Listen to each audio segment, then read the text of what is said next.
folks, welcome back to the live stage show. Chris Waters here, throwing wires around because live stage show.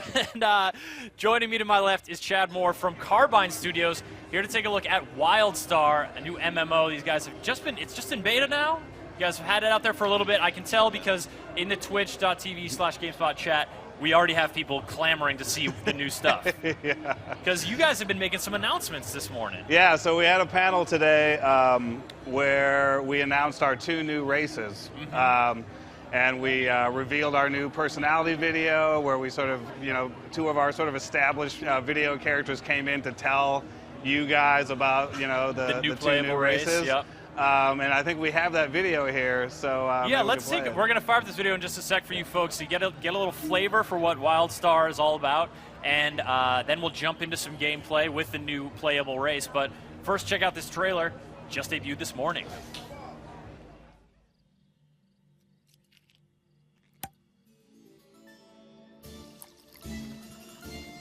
Hello, again. Despite my personal feelings on the matter, it seems I will be forced to tell you about them. Well, they definitely do not like people talking about them. I mean, you've seen them, right? The Chua. Nasty little rodents they are. Of course, you can't deny the buggers are brilliant at what they do. If it can be built and it needs to hurt people, the Chua are the ones for the job. And it's just unfortunate that the furry little fiends are certifiable psychopaths. Ah! They call themselves the Mortish. I call them weird and creepy, infected with some kind of disease. That being said, they sure do know a lot about science and alchemy and the like. Although from what I gather, it's the forbidden kind. Listen, I probably said too much already. I'd best be off before my mouth really gets me in trouble.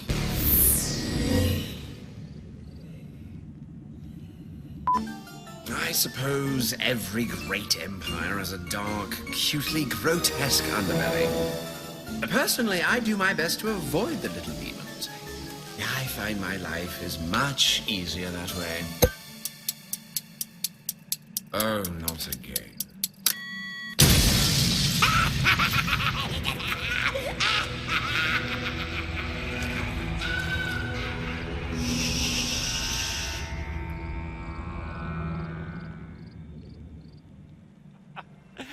All right, Chad.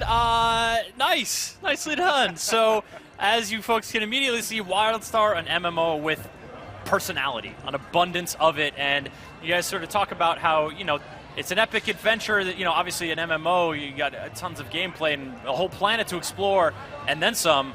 But for you, a lot of it is about that character, about defining what makes this an appealing place to be. Yeah, I mean, we talk a lot about in our game how it's the characters that tell the story of WildStar. They're the stars of the show, right? And so we spent a lot of time developing unique personalities, unique ways of speaking. How do these characters think about each other? You see from the video that we just showed you that, some of the races are a little bit on the outside. They're kind of the dirty little secrets, right, of the factions.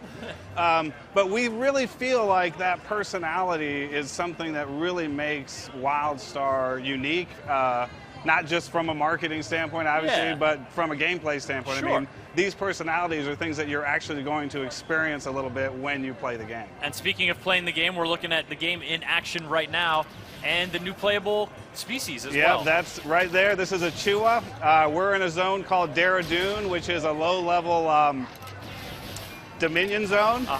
But he's so tiny. Look at that little guy. But you'll see from the way that they move, right? They're very, very animated. They're kind of cute when they run around. They do flips. They have a very interesting way of speaking that really kind of reflects that personality. Their story, the Chua, is that they're these kind of sociopathic inventors, right? So they're like evil, mad geniuses that are always making weapons and technology meant to destroy things, and they really get into that. And we wanted to, give them art and animations and voice that really reflected that personality. Really fit that kind of bizarre tinkerer kind of personality. Right. Absolutely. Yep. Now, in terms of the attacks we're seeing, talk a little bit about just the actual action. We're, wielding some guns, but what, in terms of the core mechanics, what's the player doing here? So, well, real quick, we'll probably get into combat. Sure. One of the things that we're showing here is there's things in the game that you can just sort of pick up, right? There's a rocket launcher here that you kind of find, and there's an exile attack ship, and you can use your rocket launcher to take that attack ship and blow it up. There it goes. And there it is, right? That's just sort of an example of, what we like to call dynamic content, right? Like, it's not really a quest that you get pointed to, right, but it's situational, right? You see a ship, there's a rocket launcher, you figure out what to do with it, You right? draw that very clear line between. So, nice. What we're going to show here a little bit, one of the most unique things about WildStar is its combat system. You'll notice here as our Chua is fighting, yep, the enemies will often, they will project what we call telegraphs on the ground, okay? You'll see it there, and that's it's this red zone on the ground that's basically telling you as a player, like, you don't want to be standing here. Yep. What's cool about the telegraph system is that it also applies to players, right? So you'll notice that the Chua is also projecting his own telegraphs on the ground. So what's cool about that system is not only, do you get to see what your enemies are doing, but if you're in a group, you get to see what all of your allies are doing as well, right? So it's a kind of means of communication, interesting, non-verbal. So it's not, you don't have to necessarily know what the specific animations are or recognize attacks by what weapons they're pulling out, but you see sort of the area of that cone of the damage, and so that, I guess, allows sort of that impromptu teamwork. And it really, the thing that I like about this system overall is it just encourages you to move, right? Like, we are not one of those games where you stand back and you hit the same 3 buttons 3 times in a row, right? Like, you're always moving, you're always paying attention to what's happening on the screen. It makes the combat, really engaging and dynamic. I just think it's very cool. Something else that I want to point out, we just released a couple weeks ago a video, a DebSpeak video, which is sort of our version of kind of talking directly to players, right? We have these video where we're just like, hey, let's talk about aiming. Yep. And we just released one about aiming, and in our game, almost all of your abilities are not tab-targeted abilities, right? They are actual, what we call free-form targeting. Okay, you got to point in the right direction if you want to hit something. Exactly. What's cool about that, though, is, if you're pointing in the right direction, let's say, and you've positioned yourself well, you can actually hit multiple targets at the same time. Nice. So, again, right, what it adds to our combat is a little bit of strategy. And that kind of action element. You gotta be engaged on an active level with all your attacks, and the more you are, the better. It leaves room for skill to come to the fore, right? I think really that's the thing that we like the most about it is, it doesn't require skill in every case to be successful. But if you are a skillful player and you really want to get into, putting yourself in the right place and hitting the most number of enemies at the same time, you can really take advantage of, of being a player that has skill in combat. All right. Now, so the Chua cruising around here in sort of a starter zone, but you guys talk to us a little bit about the current state of WildStar. You're in beta. Is this a beta that players can join openly, or can they get on a list to join? So, I have some folks in the Twitch chat clamoring for beta codes, so I imagine you guys are in closed beta right now? So we're in closed beta. We have been increasing the number of people in our beta over the past couple months. You can sign up for our beta at www.wildstar-online.com. Okay. Along with checking out all the new stuff that we just revealed. There's a link to the new video. There's lots of lore. That's kind of my thing. I'm certain everybody out there loves lore. Okay. Yeah, absolutely. Especially when you got a new race coming into the fore. You got a whole new. You want to learn all about them. But a big part of the website is getting to sign up for beta. So there's a button right as soon as you load it up. You'll see it. go click on that. You know, we'll get you in there. We really want to get people's feedback on what we're doing. Think we could give away some beta codes at some point Well, through I GameSpot? think we may need to talk about that. Yeah, let's after talk the about show. that. Yeah, folks, I'm doing my best for you folks here. I'll try to get you some. We actually have a quick question here from Sophia, wondering about the Chua. Are they just one gender of Chua, or you got different? So that's a great question, actually, and I can't answer it directly right now, but I can say that it's a closely held secret right now of the Dominion. And Really? So come back to that because it's something that we're going to be talking about pretty soon. All right, nicely done in the Twitch chat for question. All right, I think so. I think we're going to load up a different zone. Is that what you think? Yeah, I mean, why don't we look at some of our housing?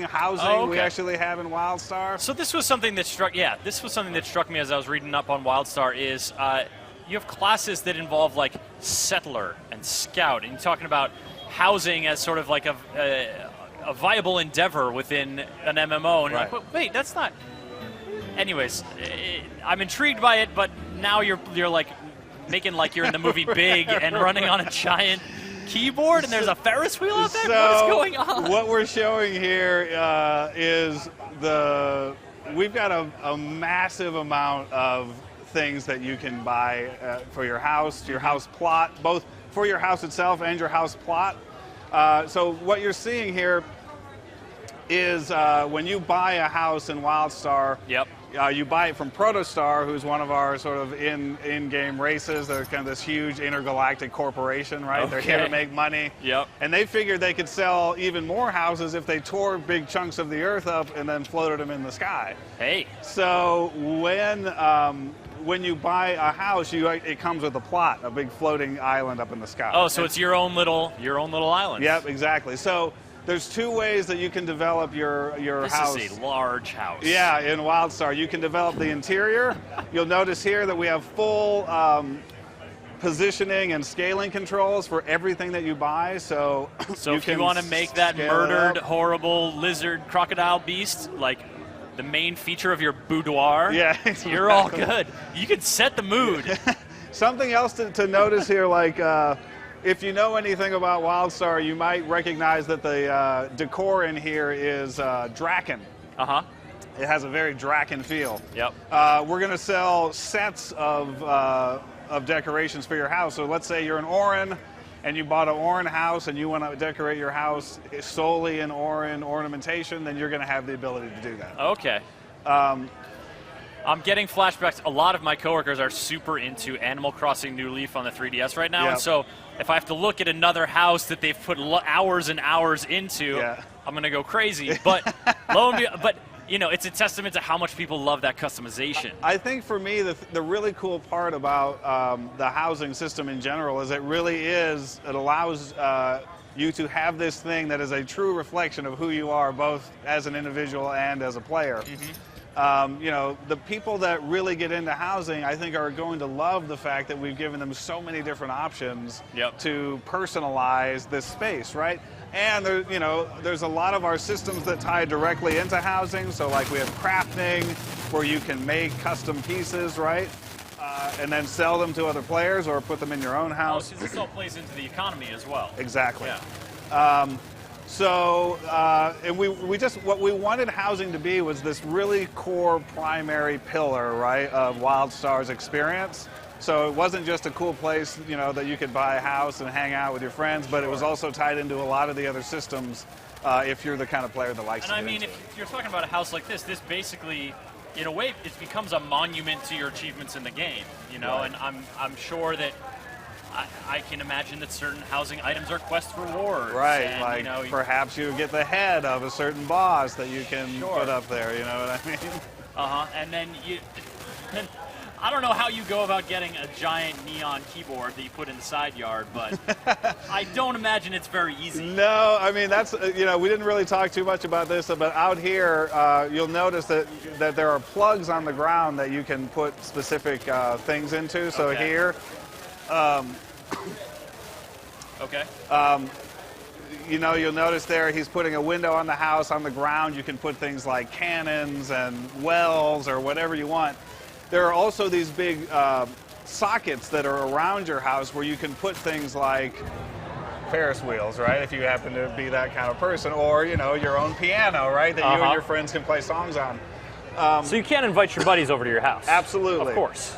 You can hire your buddy to take care of your house while you're, let's say, on vacation, right? Wait, and he what? can make money to do that kind of stuff. Really? It's What kind of upkeep does a virtual house need? Do you guys have like dust systems working? Look, man, someone's got to run the Ferris wheel, right? When you're gone, That's true. You can't just let this all go to seed. Yeah, but it's again, I think what you're seeing here is a testament to how important housing is to us as a game system, and so we wanted to just give players just unbelievable, and obviously sometimes humorous options to make their house plot a fun place to be. So how's your house looking right now, Chad? Since we're so close to launch, I have to admit my house it's fallen into a little bit of disrepair. I was talking about your house in the game. Oh, yeah. So yeah, you guys, but you are drawing close to launch. So that's, I mean, you probably don't have a specific time frame that you're going to tell us right now, but it's, you guys are still working hard. Still, WildStar, we're taking a look here at the housing element, but you also talked about crafting, and there's also, this whole world to explore. All this stuff sort of outside of a traditional, go on a quest, do some combat in an MMO.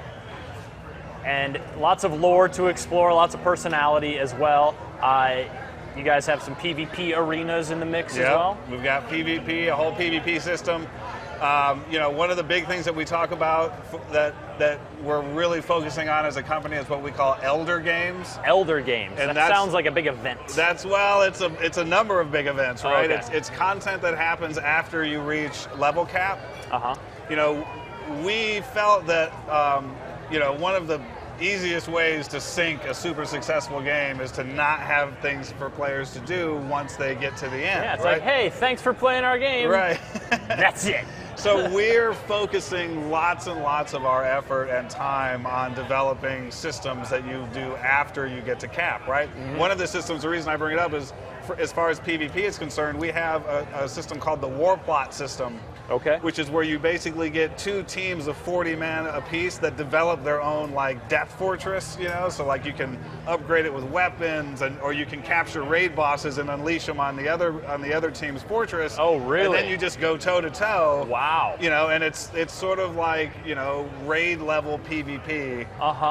Which is something that's unique to our game. That's wild. I mean, so you're actively building this fortress and kitting it out, to building your defenses, while at the same time, no doubt, plotting for how you're going to overcome the enemy's defenses. Yeah. And that's kind of this, it almost sounds like siege battle PvP. Absolutely. But not the kind of siege where you just sit outside and don't let them get fresh fruits. Right, where you open the gates and go toe to toe with these guys. Yeah. All right, so wow. So a bunch of PvP, a lot of end game content. I mean, you guys are definitely saying a lot of the things that MMO fans, veterans love to hear. But talk to me for a second about, someone who maybe has dabbled in an MMO here or there, but isn't necessarily a gung-ho MMO player. What's the spark here in WildStar that you guys are hoping will draw people in? Well, I think there's a couple of them. One, this is subjective, obviously, my opinion. Sure. But I think, the fact that we're a little lighter-hearted, that not everything in our game is super serious. Yep. That we have a pretty unique and I think accessible art style with some awesome animations. It just feels good to sort of run around and do things in our game. I think that will draw in new players. Yeah. I think that anytime that you have a new IP, I think, and if you do your job right, it's an interesting thing to bring people into. We like the fact that we're sci-fi. There's not a ton of sci-fi games that are out there on the market. Yep. And so I think that will draw in the people MMO in space, a little bit. Yeah. But just to be clear, I mean, I know we're doing a lot of things that appeal to the hardcore, but we still have a lot of things in our game, that I would consider that appeal to more casual players or players that, they just come in for a little while, they don't have a lot of time. Yeah. Crafting, hobbies, we haven't talked a lot about those. We got some really fun, cool hobbies for people. Hobbies, I can go make a little basket basket weaving in the corner and maybe, sell my basket. or, maybe fishing. I'm not saying that I said that on, Fishing for, no doubt, like some sort of giant, heinous fish demon type thing. Exactly. Oh, nice looking little skybox there. But I will say I think that WildStar has a lot of elements that will appeal to casual players as well as the hardcore, which I think kind of makes it unique as well. Mm-hmm. All right, now what race are we looking at now? Who is this? Where are we? We've gone out of the housing section. Right, now we're in. So now we're actually on the Exile side. This is a zone called Algarok. Mm-hmm. What we're showing here, we haven't talked a whole lot about it, but we absolutely should because it's cool. This is our path system, okay? So you'll notice we're playing a settler here, and what the settler does is it goes out and gathers resources, and then the settler can build things in the world, right? One of the things that we're building here is a Loftite exchange, and Loftite is this sort of unique blue crystal that happens to be in this area. Okay. When you're going to build things as a settler, the more settlers that you have working on these buildings, the faster that they get built. And just before we get into what this actually does, for those of you guys that don't know, the path system is something that lays on top of your race and your class. Okay. So you choose your race, you choose your class, and then you choose your path. So how does it, a class, you probably have a warrior, you probably got some stealth classes, some range damage. What is a path? How does that distinguish itself? So a path is basically a play style that you want your game to have, right? So if you choose to be an explorer, you're going to get content that resonates with that sort of gameplay, right? Okay. So like go up to the top of that mountain and plant your flag, or run a survey of this area, or see how fast you can get from this point to that point. Okay. Those are the kind of content that you're going to be delivered if you play an explorer. Yep. If you're a soldier, obviously lots of content centered around combat, right? Sure. So combat missions, assassination missions, SWAT missions where you get to try out new weapons and prototypes. Settler, we talked a little bit about, where this is where you're going out and you're gathering resources and you're developing buildings and things like that for your community. So, in the case that we saw here, you were developing this Loftite exchange. At the Loftite exchange, there's a quest giver that shows up that's only available if the settlers got together and developed that, right? Or there may be a special vendor who only sells this one thing that you can only get here. But you need the settler to create those opportunities in the world. That's really, I feel like that's kind of an interesting way of, because it does kind of encourage exploration as well. And as an explorer, you would gain the benefits of a settler's work if they have developed this exchange or another outpost of that kind. The way that we like to look at it is we wanted to give players a way to customize their particular experience, right? Like your class is one way to do that. Hey, I'm a tank, or I want to do DPS. Pretty standard way, yeah. But with this way, this is an actual content way to do that, right? So, as you're going through and you're doing the things that you normally do in an MMO, we're going to deliver you custom content that is meant, to resonate with the kind of play style that you, as a player, have chosen. Okay. So the last path that we didn't mention is the scientist. So there's 4 altogether. Scientists, you go around, you study alien organisms, you collect data.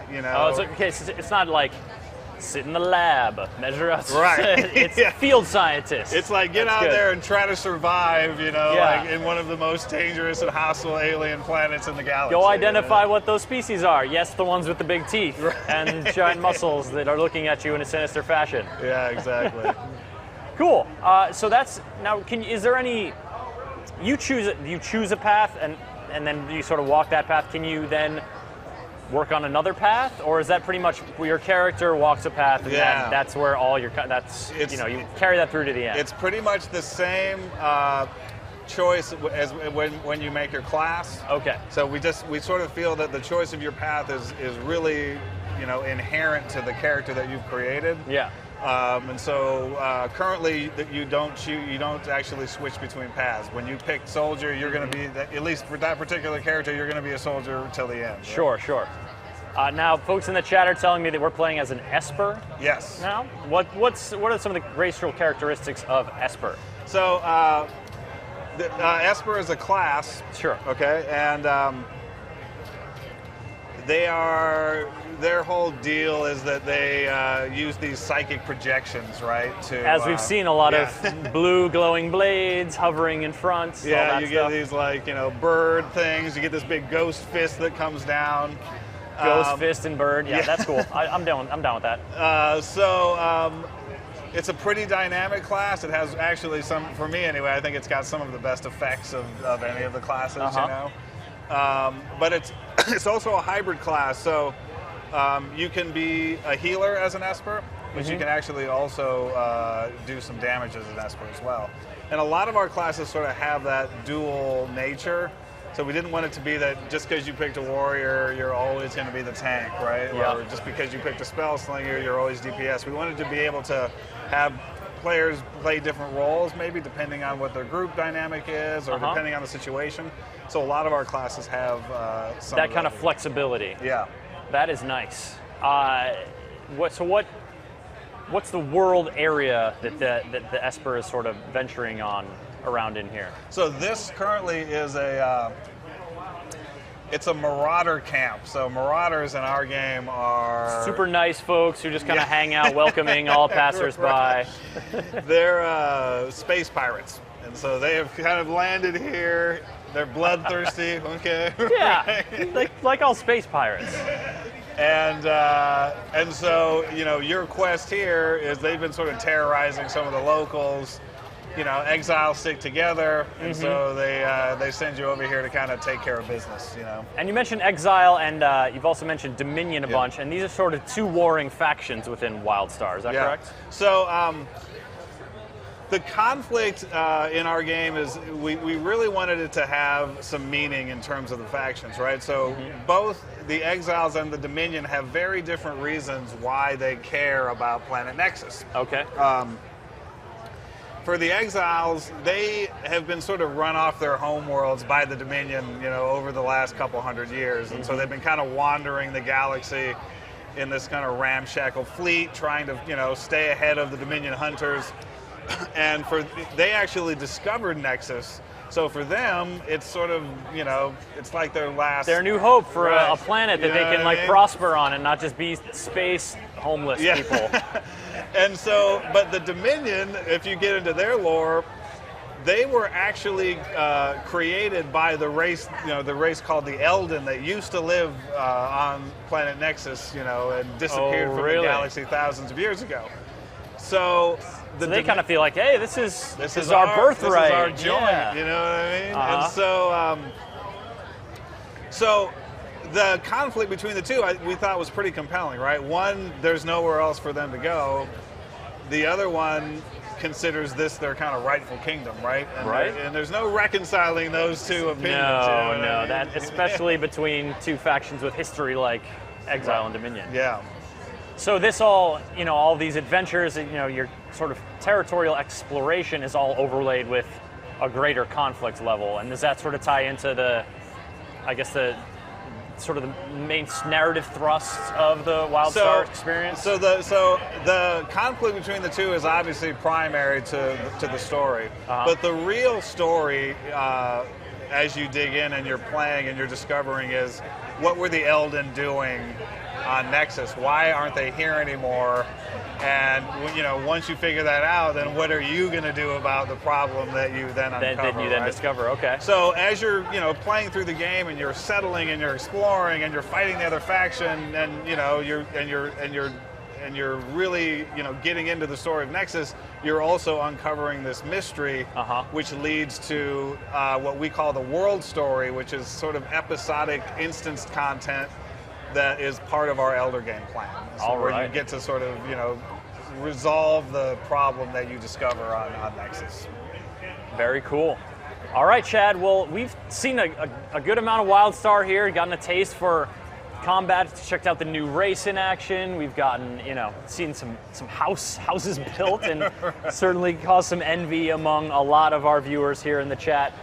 Very eager to get themselves into the beta. So give them again. This WildStar, it's an MMO. It's in closed beta currently. Yeah. If you want to try to get in, the website is www.wildstar-online.com. And good luck to you folks. Thank you, Chad, so much for coming on stage talking WildStar. It's been a pleasure. Now we're actually going to do, if you folks were watching before, we did kind of a hot switch. We're going to do that again, so I'm just going to have you take your mic off and head off stage while I check in on the Twitch chat. We're going to shuffle another special guest on here onto the stage to join us here at GameSpot's live coverage of San Diego Comic-Con 2013. A reminder, folks, we're